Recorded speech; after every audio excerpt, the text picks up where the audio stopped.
सत्य वचन, अमर वचन, जीवित वचन, दिव्य वचन, सत्य वचन, अमर वचन, जीवित वचन।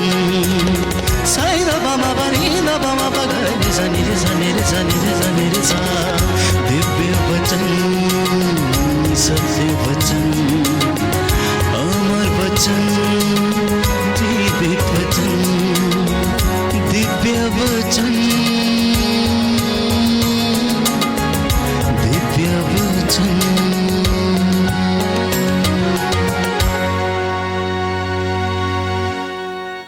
इस वक्त हम मनन चिंतन करने जा रहे हैं प्यारे भाइयों और बहनों। आत्मिक उन्नति हम कैसे कर पाएंगे, ईश्वर को हम प्राप्त कैसे कर पाएंगे। बहुत से लोग यीशु को नहीं जानते हैं। बहुत से लोग सोचते हैं कि हम आजाद हैं, लेकिन आजाद हैं नहीं। यीशु जब बेथानिया गया, मरियम और मार्था से जब मिला, तो वो शिकायत करने लगी कि आप यहां पर होते तो मेरा भाई नहीं मरता। क्या कहा? यदि आप यहां होते तो मेरा भाई नहीं मरता। तो यीशु ने उससे कहा, क्या मैंने तुमसे नहीं कहा कि यदि तुम विश्वास करोगी तो ईश्वर की महिमा देखोगी? मुझे बताओ कि उसे तुमने कहां पर रखा है, मुझे बताओ कि तुमने लाजरस को कहां पर रखा। बोली नहीं नहीं, अब तो 4 दिन हो गए। बोले उसको, वो तो कब्र में दफना दिया गया है। आपके और मेरे जैसे साधारण नारी थी, विश्वास करने में कमजोर थी। उसकी यही सोच थी कि अब मुर्दे में से बदबू आती होगी, लाश सड़ रही होगी और वो कब्र के अंदर 4 दिन से पड़ा हुआ है। यीशु उसको विश्वास दिलाता है और वो लोग यीशु को ले जाकर कब्र के सामने खड़ा कर देते हैं और यीशु कब्र के सामने खड़े होकर आंसू बहाते हैं। और आपने देखा होगा कि जब जब भीड़ यीशु के आसपास इकट्ठी हुआ करती थी, यीशु के लिए यह सुंदर मौका था कि वो ईश्वर की महिमा को क्या करे, दिखाए। यीशु को मौका मिला शास्त्रियों और फरीसियों और गांव के लोगों के सामने ईश्वर की महिमा प्रकट करने का। तो यीशु ने लोगों से कहा, क्या कहा? क्या कहा?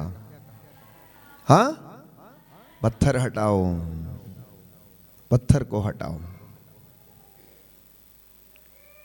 कुछ लोगों ने मदद की और पत्थर को हटा दिया।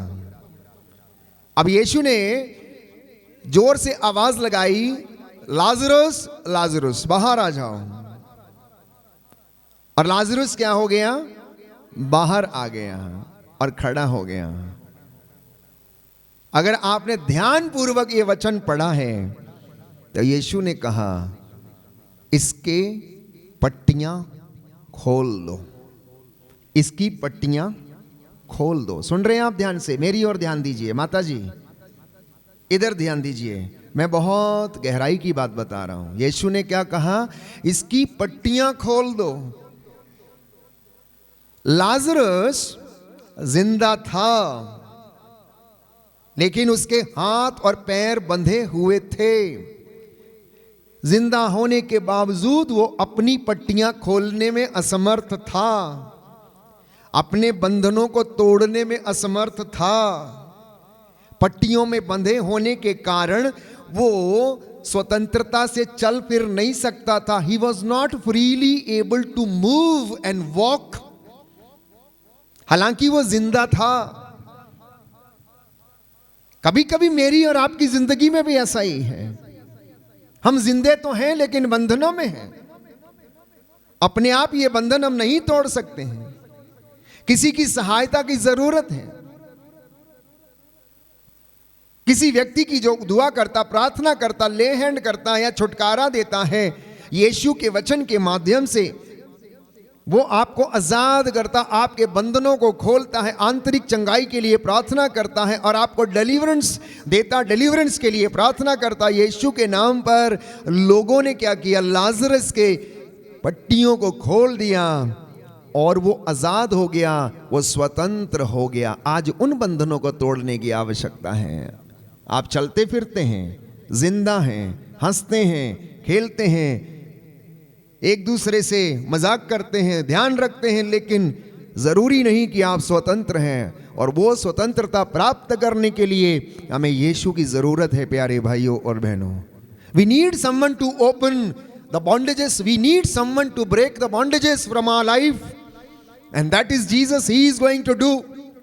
वो अपने आप अपने भक्तों के जीवन से उन बंधनों को वो तोड़ने के लिए जा रहा। इसलिए आत्मिक उन्नति यदि आप करना चाहते हैं तो कुछ बातों का ध्यान रखना होगा। हमने सुबह से लेकर अब तक मनन चिंतन किया, पाप क्या है, प्रायश्चित क्या है, प्रायश्चित से हमें क्या मिलता है, पाप के परिणाम क्या है। हमने इस बात पर भी मनन चिंतन किया कि यीशु मसीह हमें इन सारी बातों से क्या कर सकता है, आजाद कर सकता है। क्यों?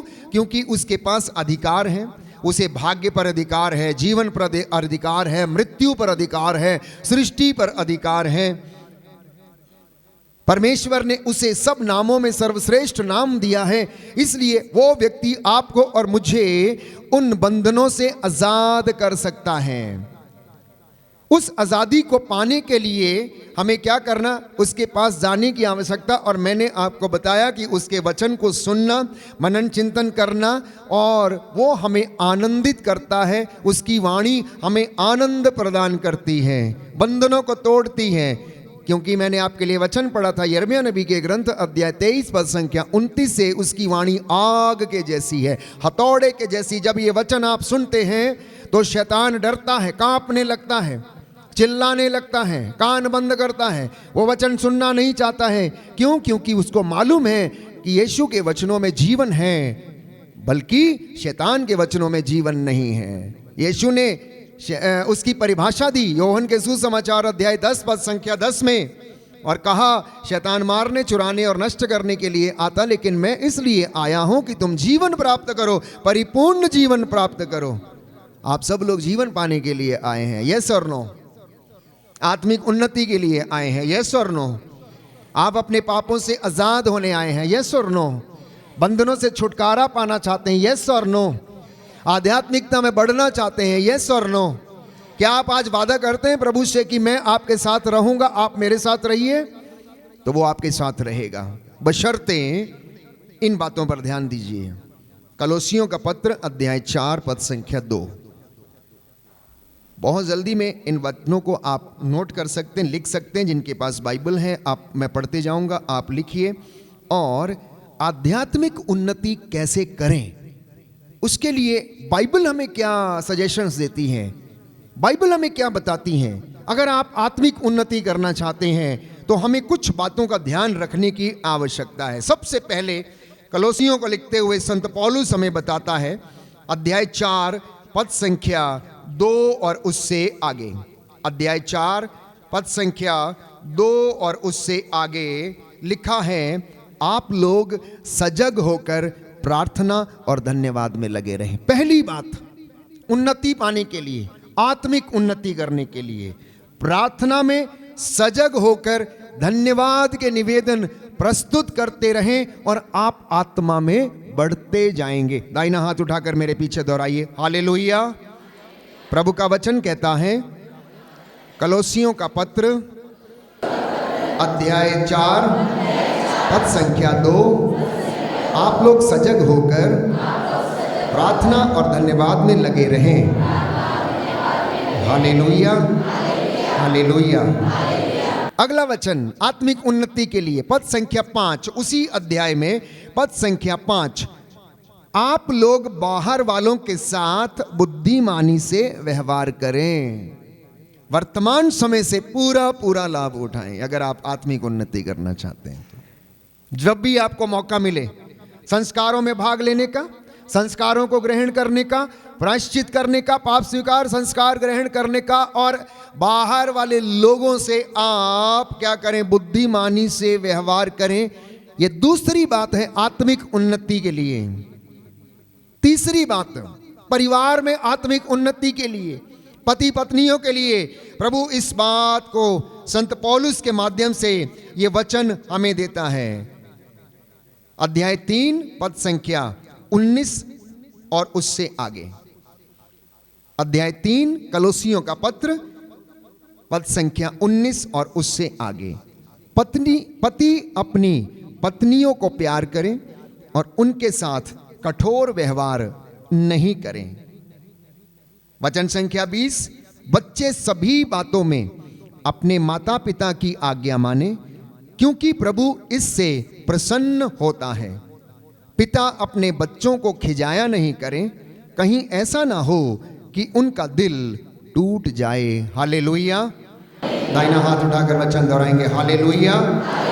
प्रभु का वचन कहता है, पति अपनी पत्नियों को प्यार करें, उनके साथ कठोर व्यवहार नहीं करें, बच्चे सभी बातों में अपने माता पिता की आज्ञा माने, क्योंकि प्रभु इससे प्रसन्न होता है। Hallelujah, hallelujah. तो आत्मिक उन्नति के लिए माता पिता का कहना मानना अनिवार्य, आज्ञा पालन करना अनिवार्य है। क्यों? क्योंकि पिता की सेवा करने से पुत्र का घर जो है सुदृढ़ होता है और माता का आशीर्वाद उसके घर को क्या करता है? बनाता है। इसलिए वचन खोलिए, प्रवक्ता ग्रंथ, और ज्यादा गहराई से इस वचन को हम समझेंगे। प्रवक्ता ग्रंथ अध्याय 3 पद संख्या 1 और उससे आगे सुंदर वचन है, मैं आपको पढ़कर सुनाता हूं। वे बच्चे जो अपने माता पिता और बुजुर्गों की सेवा नहीं करते, वे बहुएं जो अपने सास ससुर की सेवा नहीं कर पाती हैं, वे लोग जो बुजुर्गों की सेवा करने में असमर्थ हैं। सुनिए ध्यान से प्यारे भाइयों और बहनों, पवित्र बाइबल हमें क्या बताती है? लिखा है, पुत्रों पिता की शिक्षा ध्यान से सुनो, उसका पालन करने में तुम्हारा कल्याण है। उसका पालन करने में तुम्हारा कल्याण है। 10 हुक्मों में एक हुक्म, अपने माता पिता का आदर कर, उसे बुढ़ापे में सताया मत कर। आगे लिखा है, प्रभु का आदेश है। किसका आदेश है? किसका आदेश है? किसका आदेश है? प्रभु का आदेश है। भले ही आप सिस्टर बन गई हैं, भले आप फादर बन गए हैं, लेकिन आपके माता पिता आपके लिए माता पिता ही रहेंगे और आप उनके लिए बच्चे ही रहेंगे, चाहे आप कितने भी बड़े क्यों ना हो जाएं। लिखा है, प्रभु का आदेश है कि संतान अपने पिता का आदर करे। उसने माता को अपने बच्चों पर अधिकार दिया। जो अपने पिता पर जो श्रद्धा रखता है वो अपने पापों का प्रायश्चित करता है। एक प्रायश्चित किया अभी आपने संस्कार में जाकर, और दूसरे तरीके का प्रायश्चित है अपने माँ बाप की, बुजुर्ग माता पिता की सेवा करके, तब आप अपने पापों का प्रायश्चित करते हैं। और वो सच्चा प्रायश्चित है, वो सच्चा प्रायश्चित है। लिखा है, जो अपनी माता का आदर करता है मानो वो धन संचित करता है, मानो कि बहुत अमीर व्यक्ति है वो। जो अपने पिता का सम्मान करता है उसे अपनी ही संतान से सुख मिलेगा, और जब वो प्रार्थना करता है तो ईश्वर उसकी सुन लेगा। जो अपने पिता का आदर करता है वो दीर्घ आयु है। आप लंबी आयु चाहते हैं, अपने पिता की सेवा करिए, उसे संभालिए। बुढ़ापे में उसका मन थोड़ा विचलित हो जाए, चिंता मत करना। आगे वचन में आराम पढ़ेंगे प्यारे भाइयों और बहनों। और लिखा है पद संख्या 11 में, पिता का आशीर्वाद उसके पुत्रों का घर सुदृढ़ करता है। कई घरों में आशीर्वाद नहीं है, कई बच्चों के जीवन में आशीर्वाद नहीं है, बेटों के जीवन में आशीर्वाद नहीं है। क्यों? क्योंकि उन्होंने अपने पिता को त्याग दिया, बुढ़ापे में उनको त्याग दिया, अपनी पत्नी के साथ घर बसाया और अपनी जिंदगी जी रहा, लेकिन उसका बूढ़ा पिता शायद उसको खाने को भोजन नहीं, पहनने को कपड़ा नहीं है, और वो कहता है पापा से, पापा आपको पैसों की क्या जरूरत है? ये है ना आपके लिए, इतना काफी है ना आपके लिए, है तो एक जोड़ा चप्पल आपके पास, एक जोड़ा जूता है ना। अरे भाई तुम्हारे पास 10 जोड़े हैं। वो बाप जब तुम बच्चे थे, जब छोटे थे, वो तुम्हारे पैर से जूता नहीं उतरने देता था। आज बुढ़ापा आ गया है तो अब तुम उसे कहते हो, मम्मी तुम्हारे लिए 50 रुपए काफी है ना। मम्मी तुम क्या करोगी, तुम्हें कौन सा पार्लर जाना है, अभी तुम्हें सुर्खी बिंदी की जरूरत क्या है।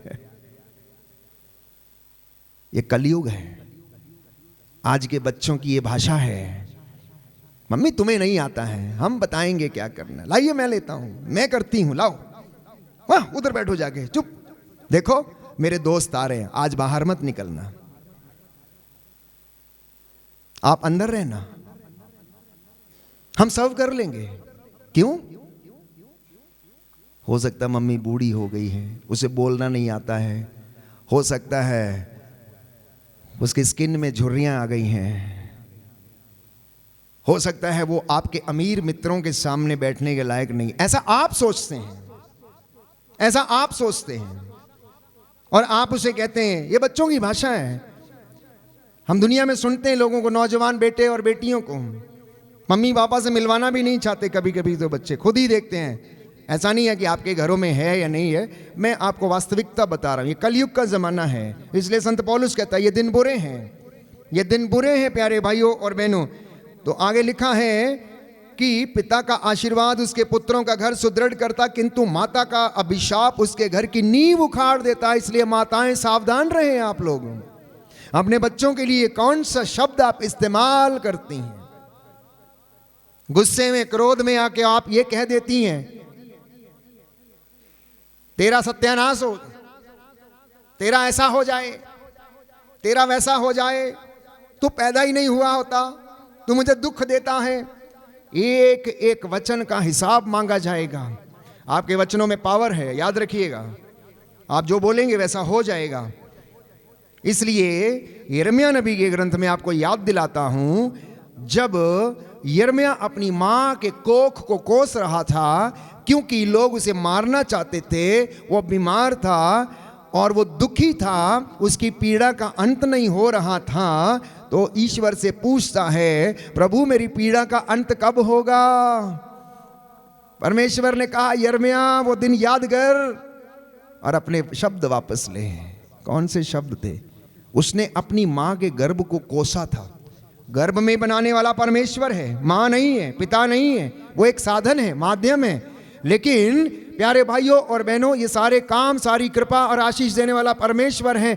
इसलिए आप अपने शब्दों को ध्यान में रखिए। मैंने कई माताओं को देखा छोटे बच्चों को गुस्से में आके, क्रोध में आके श्राप देते हुए, गाली देते हुए, अनायास, बिना सोचे समझे, बिना सोचे समझे क्रोध के कारण बच्चे भी मम्मी पापा को ऐसे ही बोल देते हैं और मम्मी पापा भी बच्चों को ऐसे ही बोलते हैं, और वो उस श्राप के तले दबे रहते हैं। लिखा है अपने पिता के अपमान पर गौरव मत करो, उसका अपयश तुमको शोभा नहीं देता है।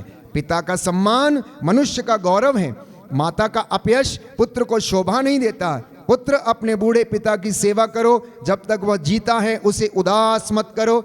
यदि उसका मन दुर्बल हो जाए तो उससे सहानुभूति रखो। अपने स्वास्थ्य की उमंग में उसका अनादर मत करो, क्योंकि पिता की सेवा शुश्रूषा कभी नहीं भुलाई जाएगी। बोले आमीन, हालेलुया। यीशु की स्तुति हो, यीशु को धन्यवाद, यीशु की आराधना हो, यीशु की महिमा हो, यीशु को धन्यवाद। Hallelujah, hallelujah, hallelujah. तो मैं आपको बता रहा हूं आत्मिक उन्नति कैसे करना है, परिवार में आत्मिक उन्नति कैसे करना है। और वचन हमको समझा रहा है कि पिता पर श्रद्धा रखना आपके पापों का प्रायश्चित है, पहली बात। दूसरी बात, अगले वचन में लिखा है पिता की सेवा नहीं भुलाई जाएगी, और पद संख्या 16 में पढ़ते हैं वो तुम्हारे पापों का प्रायश्चित और तुम्हारी धार्मिकता समझी जाएगी। मान लीजिए कोई व्यक्ति अपने बूढ़े पिता को बिना खाना खिलाए, रोटी खिलाए घर में छोड़ के आ गया है और यहाँ साधना में सेवा कर रहा है, उसके लिए रोटी नहीं है, तो ये आपकी धार्मिकता नहीं है, ये आपकी धार्मिकता नहीं है, ये आपका प्रायश्चित नहीं है, ये आपकी सेवा नहीं है। सबसे पहले वचन कहता है तो उसके लिए इंतजाम कर, प्रबंध कर, और उसके बाद तू अपना काम कर, क्योंकि पिता की सेवा कभी नहीं भुलाई जाएगी, तेरे पापों का प्रायश्चित समझी जाएगी। आगे लिखा है लोग तेरी विपत्ति के दिन तुमको याद करेंगे और तुम्हारे पाप धूल में पाले की तरह, धूप में, तुम्हारे पाप धूप में पाले की तरह गल जाएंगे। जो अपने पिता का त्याग करता है वो ईश निंदक के बराबर है, और जो अपनी माता को दुख देता है वो ईश्वर के द्वारा अभिशप्त है। इतने कठोर वचन है। ये पवित्र शास्त्र है, ये धर्म शास्त्र है, आत्मा की प्रेरणा से लिखा गया है। एक एक वचन इसका 100 आने खरा है। इसलिए मैं कह रहा था, आप पाप स्वीकार संस्कार में होके चले आए, लेकिन आपने शायद उस बात को महसूस नहीं किया कि ये भी मेरे जीवन में एक बंधन हो सकता है कि मैं अपने बुजुर्ग माता पिता की सेवा नहीं कर पाता हूं, मैं उनको दुख देता हूं किसी ना किसी बात से। जब बच्चा छोटा होता है मम्मी से 100 सवाल करता है। सुनना ध्यान से मेरी बात को। अगर मम्मी या पापा गार्डन में हाथ पकड़कर उसका ले जाएंगे तो बेटा 100 बार सवाल करेगा और मम्मी और पापा 100 बार उसका जवाब देंगे। बेटा पूछता रहेगा, पापा ये ऐसा क्यों है, पापा इतनी लंबी क्यों है, पापा ये इमारत इतनी लंबी क्यों है, पापा ये मोटर कैसे चलती है, पापा ये गाड़ी कैसे चलती है। वही बेटा वही बेटी जब बड़े हो जाते हैं तो बुजुर्ग मम्मी अगर 2 बार सवाल कर लेती हैं तो हम कहते हैं इसका मन फिर गया है, इसकी याददाश्त चली गई है, एक ही बात को दोहराती रहती हैं। और जब आप बच्चे थे तब आप 70 बार दोहराते थे और मम्मी पापा 70 बार आपकी बातों का जवाब देते थे। यह विडंबना है दुनिया की, लोगों की विडंबना है। क्यों भूल जाते हैं आप लोग? क्यों इंसान भूल जाता है प्यारे भाइयों और बहनों? यह व्यथा है। और संत पौलुस कहता है ये दिन बुरे हैं, इसलिए आप समझो, आप आत्मिक उन्नति कर रहे हैं, पहले घर की उन्नति करिए, क्योंकि मुक्ति घर से शुरू होती है, बाहर से नहीं होती है। अगर आपकी मुक्ति होनी है, if you need a salvation, it should start from the family, because Jesus was born in the family, salvation started from the family and everything began from the family.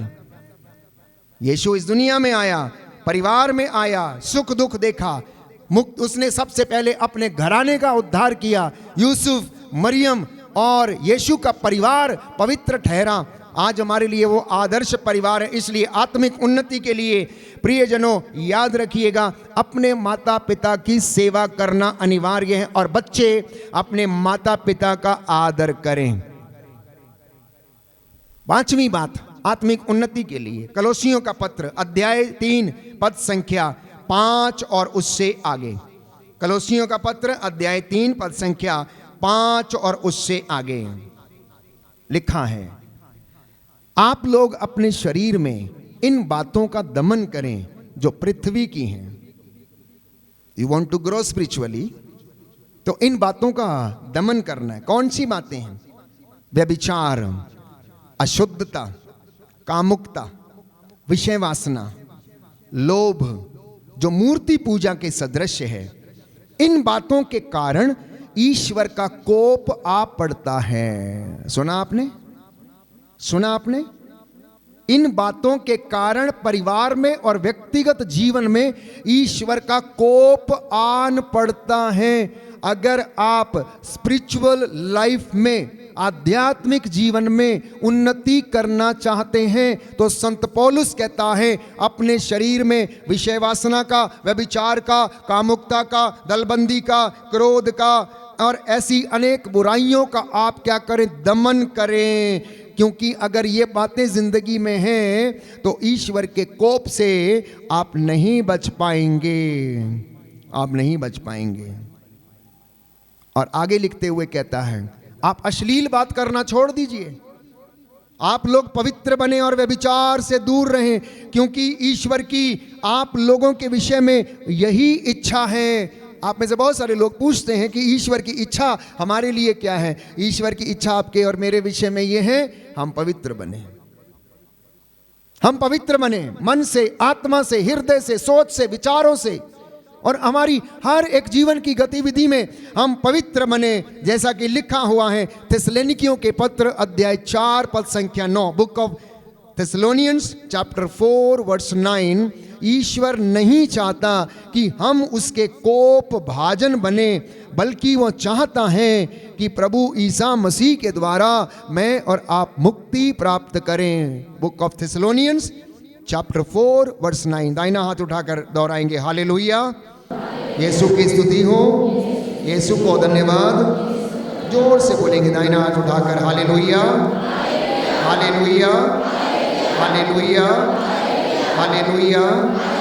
प्रभु का वचन कहता है ईश्वर नहीं चाहता कि आप उसके कोप भाजन बने, परंतु वो चाहता है कि आप लोग प्रभु ईसा मसीह के द्वारा मुक्ति प्राप्त करें।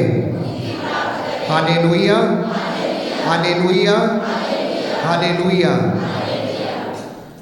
थिस्सलुनीकियों के पहले पत्र में अध्याय 4 पद संख्या 3 मैंने आपके लिए पढ़ा। ईश्वर की इच्छा ही है कि आप लोग पवित्र बने, व्यभिचार से दूर रहें, आप में प्रत्येक धर्म और औचित्य के अनुसार अपने लिए एक पत्नी ग्रहण करें, गैर यहूदियों की तरह जो ईश्वर को नहीं जानते, कोई भी वासना के वशीभूत ना हो, कोई मर्यादा का उल्लंघन न करे और इस संबंध में अपने भाई के प्रति अन्याय न करे, क्योंकि प्रभु इन सब बातों का कठोर दंड देता है।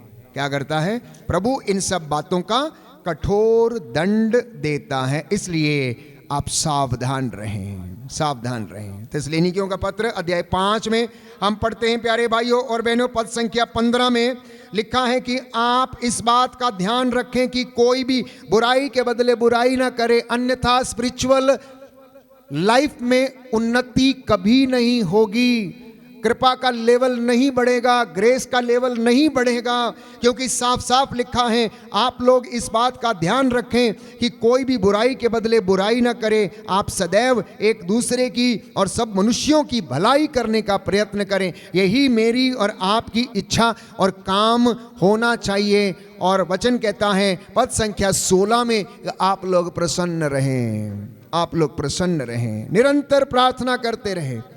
आध्यात्मिकता में बढ़ने का फॉर्मूला है।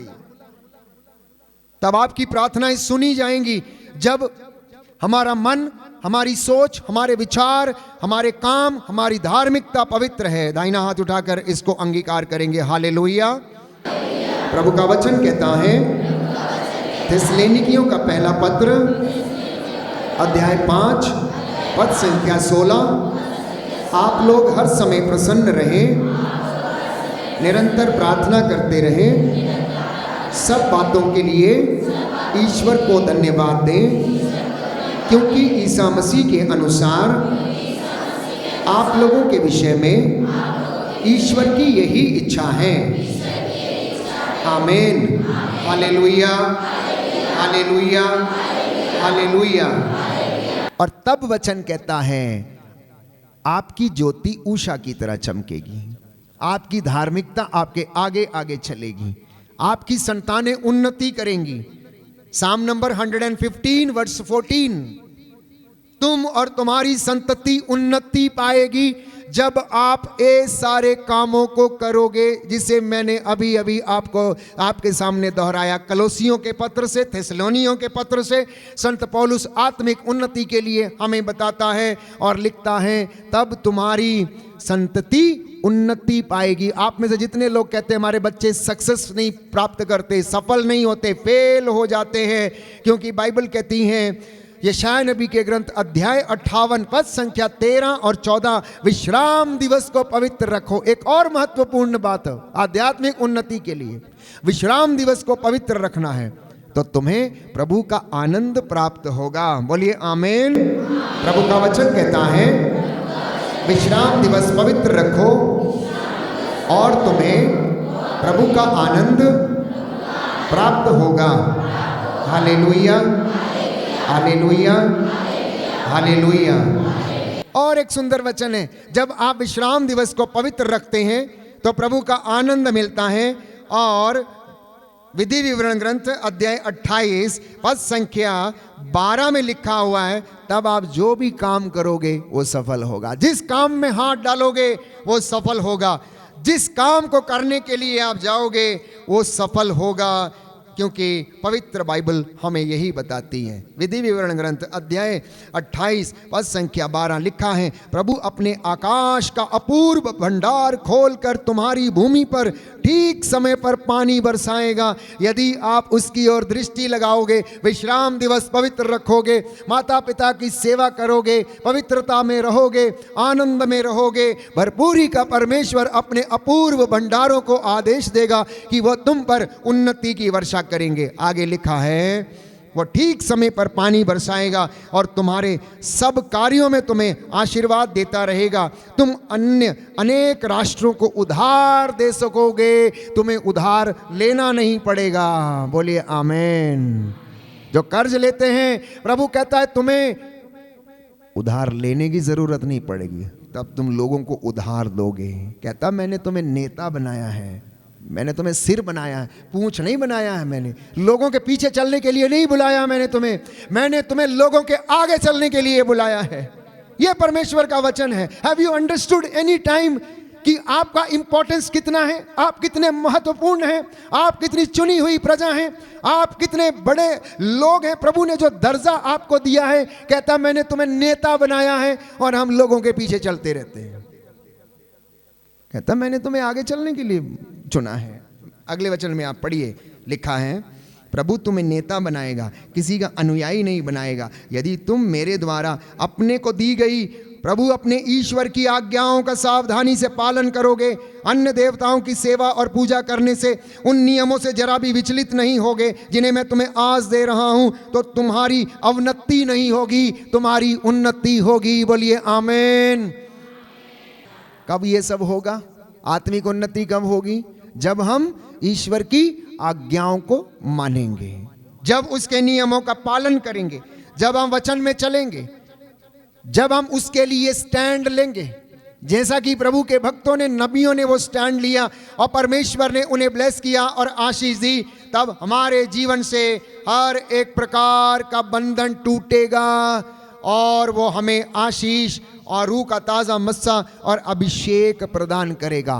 आत्मिक उन्नति के लिए एक और सुंदर वचन है प्यारे भाइयों और बहनों, इब्रानियों का पत्र अध्याय 12 पद संख्या 14 और उससे आगे। इब्रानियों का पत्र अध्याय 12 पद संख्या 14 और उससे आगे। सबके साथ शांति बनाए रखो, पवित्रता की साधना करो, क्योंकि इसके बिना ईश्वर के दर्शन कोई भी नहीं कर सकता है। सुना आपने? So many retreats you make, so many pilgrimages you go for, but you never retreat on holiness. पवित्रता की साधना कोई नहीं करता है। पवित्रता की साधना करने के लिए भी समय लगता है, कुछ सैक्रिफाइस करने होते हैं, कुछ उपवास करने होते हैं, जुबान पे कंट्रोल करना होता है। याकूब लिखता है ये 2-2.5 इंच की जुबान 6 फीट लंबे शरीर को अपने कंट्रोल में करती, वश में करती है। मैंने कहा कुछ लोग बीड़ी के गुलाम हैं, कुछ बोतल के गुलाम हैं, कुछ गुटखे के गुलाम हैं, तो कुछ तंबाकू के गुलाम हैं, तो कुछ ज्यादा बोलने वाली जुबान के गुलाम हैं। वो चुप रहती नहीं, कचर कचर कचर कचर कचर कचर दिन भर इधर उधर आगे पीछे कुछ ना कुछ करती रहती। अब आप सोचना बंधन कहां पर है? Just reflect and retreat yourself. What is the meaning of retreat? What is the meaning of retreat? Retreating yourself. अपने आप को फिर से पुनरावलोकन करके देखना, नए सिरे से देखना. Seeing everything in you from the different perspectives. Not from the perspective which every one of you thinks. नहीं, अपनी समस्याओं को, अपनी परेशानियों को, अपने दुख को, अपने दर्द को नए सिरे से देखना शुरू कीजिए. नए सिरे से देखना, जैसे कि परमेश्वर देखने के लिए हमें आमंत्रित करता है. और अपने आप को फिर से रिट्रीट करना, नया बनने के लिए शांति की साधना करना, क्योंकि और पवित्रता की साधना करना, विनम्रता की साधना करना. इसके बिना संत पौलुस कहता है कोई भी ईश्वर के दर्शन नहीं कर सकता है. और लिखता है कि सबके साथ शांति बनाए रखो. क्या आप लोगों के किसी के साथ मनमुटाव है? क्या आप लोगों के किसी के साथ मनमुटाव है? जरूरी नहीं कि जो यहाँ है आप यहाँ हो, कहीं दूसरी जगह होगा. हो सकता है किसी के साथ मनमुटाव, मम्मी के साथ, सास के साथ, ससुर के साथ, बहनोई के साथ, देवर के साथ, देवरानी के साथ, जेठानी के साथ, मामा के साथ, मौसी के साथ, मामी के साथ, चाचा के साथ, चाची के साथ, पड़ोसन के साथ. हो सकता कोई व्यक्ति हो. याद कीजिए, प्रार्थना कीजिए उसके लिए, बंधनों को तोड़िए, पट्टियों को खोल दीजिए. और तब आप लाजर के जैसे चलने फिरने लगेंगे, आत्मिक उन्नति करने लगेंगे प्यारे भाइयों और बहनों। तब आपकी धार्मिकता आपके आगे चलेगी और परमेश्वर की महिमा आपके पीछे आएगी। इसलिए आत्मिक उन्नति के लिए ईश्वर के साथ रहना, वचन में चलना, उसकी ओर देखना। जब तक वो शांति का अनुभव हम अपने जीवन में अनुभव नहीं करते हैं प्रियजनों, तब तक वो हमारी जिंदगी में नहीं आती हैं, वो हमारी जिंदगी में नहीं आती हैं। यीशु ने खुद इस बात को कहा, पेतरुस, याकूब और योहन से ये कहा, लूकस के सुसमाचार अध्याय 21 पद संख्या 36 और उससे आगे, जागते रहो और सब समय प्रार्थना करते रहो, जिससे कि तुम उन सब आने वाली संकटों से बचने और भरोसे के साथ मानव पुत्र के सामने खड़े होने के योग्य बन जाओ। सो जाएंगे तो हार जाएंगे। पेतरुस, याकूब और योहन गेत्सेमनी बाग के बाहर सो गए। पेतरुस, याकूब और योहन गेत्सेमनी बाग के बाहर सो गए और उन्होंने तपस्या नहीं की, इसलिए वो शैतान के वश में आ गए, यीशु को छोड़कर भाग गए। उन्हें डर लग गया, पेतरुस ने इनकार कर दिया क्योंकि वो जाग नहीं रहे थे, प्रार्थना नहीं कर रहे थे। यीशु ने इसलिए कहा, सोते हो, देखो शत्रु आ गया, वो खड़ा है, परीक्षा की घड़ी में ना पड़ जाओ, जागते रहो, प्रार्थना करो। यीशु प्रार्थना कर रहा था, स्वर्गदूत उसे ढारस बंधा रहा था और क्रूस ढोने के लिए उसे सांत्वना दे रहा था, हिम्मत दे रहा था, उठो, कोई बात नहीं, no problem, come on, get up. ऐसे जिंदगी में, हमारे जिंदगी में बहुत मौके आते हैं। कोई हमारा प्रियजन चला जाता है, गुजर जाता है, डोंट वरी, प्रभु हमारे साथ है, पुनर्जीवित यीशु हमारे साथ है, वो हमारी जिंदगी है, वो हमारा भरोसा है, वो हमारे लिए जीवन में प्यारे भाइयों और बहनों पिता का अब्दी नूर बन के इस दुनिया में आया, इस जहां में आया, हमें शांति देने के लिए और हमारे साथ रहने के लिए, और वो हमें निरंतर आशीष प्रदान करता है। इसलिए आत्मिक उन्नति करने के लिए अपने पूरे हृदय से प्रभु को पुकारना, आंसू बहाते हुए प्रभु को पुकारना। शोक गीत अध्याय 2 पद संख्या 18 से 19 में हाथों को उठाकर घुटनों पर आकर आंसू बहाकर प्रार्थना करते हुए, जैसा कि लिखा है शोक गीत अध्याय 3 पद संख्या 49 और 50 में, मेरी आंखें अविराम बहती रहती हैं जब तक प्रभु अपनी आंखें नहीं फेरता, जब तक वो मुझे नहीं देख लेता तब तक मेरी आंखें अविराम बहती रहती हैं। कभी मत कहना इतनी प्रार्थना किया, इतना उपवास किया, इतनी साधनाएं की, फादर ये किया वो किया, लेकिन मेरी जिंदगी में कुछ हुआ नहीं, मेरी जिंदगी से बंधन टूटा नहीं, मेरी जिंदगी में ये गया नहीं। No problem. यशायाह नबी के ग्रंथ में वचन कहता है, तब तक प्रभु के पास चली जा, जब तक तू उसे ढूंढती रहना जब तक कि वो ना मिल जाए। तेरी जिंदगी पूरी समाप्त हो जाए ढूंढते ढूंढते, लेकिन ढूंढना मत छोड़ना, क्योंकि उसी में तेरी भलाई है, उसी में तेरी भलाई है, उसी में तेरी भलाई है। संकट के दिनों में जब हमें लगता है कि हम अकेले हैं, प्यारे भाइयों और बहनों, अकेले नहीं रहते हैं। उस वक्त वो हमें गोद में उठाकर चलता है। एक सुंदर एनेक्डोट है, फुटप्रिंट्स ना, जिसके विषय में हम पढ़ते हैं। एक व्यक्ति ने शिकायत किया और वो कहने लगा परमेश्वर से कि देखो इतना दुख आया, कष्ट आया, संकट आया, पहले तू मेरे साथ रहता था लेकिन उस समय तू मेरे साथ नहीं था। क्योंकि वो सपना देख रहा था, उसने देखा कि जाते समय 2 लोगों के पैरों के निशान है, लेकिन आते वक्त एक ही व्यक्ति के पैरों के निशान हैं। और वो शिकायत करने लगा कि मेरे दुख की घड़ी में प्रभु आप कहाँ गए थे? तो प्रभु ने जवाब दिया, जब दुख की घड़ी आ रही थी, तूफान तेरी जिंदगी में थे, उस समय वो चलने वाला व्यक्ति तू नहीं था, चलने वाला व्यक्ति मैं था। मैंने तुझे अपने हाथों में उठा के रखा था, मैं गोद में उठाया था, इसलिए तेरे चिन्ह पैरों पे, तेरे पैरों के चिन्ह जमीन पे नहीं है, मैं तुझे उठा के चल रहा था उस तूफान में। हे हमको विश्वास करना है। वैसा ही बहुत सारे लोग, आज प्रभु मेरे घर में आएगा, आज मैंने बुलाया है। एक बुजुर्ग औरत प्रभु से बड़ा प्रेम करती थी, बड़ी धर्मी थी, और लोगों से कहने लगी, आज मेरे घर में प्रभु आने वाले, प्रभु आने वाले, प्रभु आने वाले। घर को सजाती रही, संवारती रही, सब कुछ कर लिया, सुबह से लेकर शाम तक इंतजार करती रही। सुबह एक भिखारी आया, बोली जाओ जाओ जाओ, जल्दी निकलो यहाँ से, फटाफट, घर गंदा मत करो, आज प्रभु आने वाले हैं। वो चला गया। एक और व्यक्ति मिलने के लिए, आज मेरे पास टाइम नहीं है, देखो जाओ जाओ जाओ, परेशान मत करो, आज मेरे प्रभु आने वाले हैं। फिर से कोई तीसरा व्यक्ति आया, भिखारी बच्चा आया, उसने रोटी मांगी, नहीं नहीं आज मेरे घर में प्रभु आने वाले, मैंने सजा के संवार के रखा है। शाम हो गई, प्रभु आया नहीं। 10 बज गए, 11 बज गए, थक हार के सो गई। सपने में प्रभु उसको सपना देखा और पूछने लगी, आपने कहा था मैं आऊँगा और आप आए नहीं, मैं सुबह से लेकर अब तक इंतज़ार कर रही थी, घर को झाड़ बुहार के मैंने रखा था, इंतज़ार किया, अच्छा खाना बनाया। प्रभु बोला, दिन में 3 बार आया तेरे घर में, तूने भगा दिया मुझे। पहले मैं भिखारी के रूप में आया, बच्चे के रूप में आया, फिर एक साधु के रूप में आया, लेकिन तूने ना दक्षिणा दी, ना मुझसे बातें की, ना कुछ किया। याद करना, प्रभु ने कहा, जो काम तुम मेरे छोटे से छोटे भाइयों और बहनों के लिए करते हो वो तुम मेरे लिए करते हो। मदर तेरेसा ने कहा, अगर मैं इन गरीबों की सेवा कर सकती हूँ, इनके घावों को साफ कर सकती हूँ, तो इसलिए नहीं कि कोई मुझे इसका इनाम देता, लेकिन मैं इसलिए ऐसा करती हूँ क्योंकि मैं इनके चेहरों में अपने प्रभु यीशु मसीह का चेहरा देखती हूँ, इसलिए मुझे बदबू नहीं आती है। तो आपकी जिंदगी में ऐसे बहुत सारे मौके आएंगे। फिलहाल मेरे पास टाइम कम है, लेकिन अपने जीवन का एक बहुत संजीदा उदाहरण मैं आपको देता कि परमेश्वर कैसे दर्शन देता है, कैसे परमेश्वर आपकी जिंदगियों में काम करता है।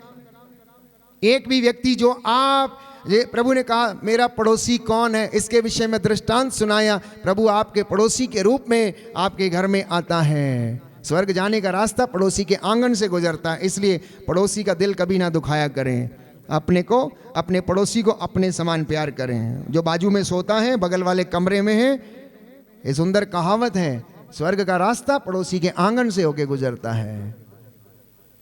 तो यीशु ने इसका मतलब बताया, तुम्हारा पड़ोसी कौन है, जो तुम्हारी जिसे आपकी ज़रूरत है वो आपका पड़ोसी है, और दुनिया का कोई भी व्यक्ति हो सकता है। इसलिए प्रियजनों, आज के इस पवित्र दिन में आत्मिक उन्नति करने के लिए मैंने बहुत सारी बातें आपको बताई हैं, और अगर और ज़्यादा गहराई से मनन चिंतन करेंगे तो वो आप रोज़ करते हैं, उपवास करते हैं, प्रार्थना करते हैं, मेडिटेशन करते हैं, मॉर्निंग प्रेयर करते हैं, इवनिंग प्रेयर करते हैं, ऑफिस ऑफ द रीडिंग करते हैं, आप सेवा के लिए जाते हैं, चर्च जाते हैं, तमाम बातें हैं। लेकिन मैंने कुछ और ज़्यादा गहराई से आपको बातें बताई। विनम्रता की साधना करो, होलीनेस की साधना करो, पवित्रता की साधना करो, शांति की साधना करो, अपने जुबान को कंट्रोल में रखने की साधना करना, मन विचलित ना हो इसकी साधना करना, अपने मन से, जीवन से कड़वाहट दूर करना, क्योंकि इन सारी बुराइयों से ईश्वर का कोप हमारे ऊपर आन पड़ता है, हमारे ऊपर आन पड़ता है।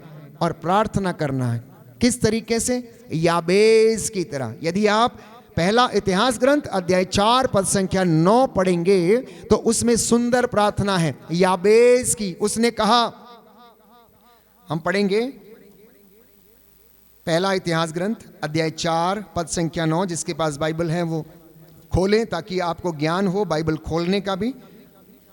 पहला इतिहास ग्रंथ, first book of Chronicles chapter 4 verse 9। First book of Chronicles chapter 4 verse 9। First book of Chronicles chapter 4 verse 9 and 10। याबेस अपने भाइयों से अधिक सम्मानित था। उसकी माँ ने उसका नाम याबेस रखा था क्योंकि वह कहती थी, कष्ट सहते हुए मैंने इसे जन्म दिया है। याबेस ने इज़राइल के ईश्वर से इस प्रकार प्रार्थना की, कृपा कर मुझे आशीर्वाद दे, मेरा क्षेत्र बढ़ा दे, मेरा साथ दे, मुझे विपत्तियों से बचा जिससे कि मुझे दुख ना हो। और ईश्वर ने उसकी प्रार्थना स्वीकार की। दाहिना हाथ उठाकर हम इस प्रार्थना को दोहराएंगे, हालेलुया हालेलुया। पहला इतिहास ग्रंथ अध्याय 4 पद संख्या 10। प्रभु का वचन कहता है, याबेस ने इज़राइल के ईश्वर से इस प्रकार प्रार्थना की, कृपा कर मुझे आशीर्वाद दे, मेरा क्षेत्र बढ़ा दे, मेरा साथ देकर मुझे विपत्तियों से बचा जिससे मुझे दुख ना हो। ईश्वर ने उसकी प्रार्थना स्वीकार की। Hallelujah hallelujah hallelujah hallelujah.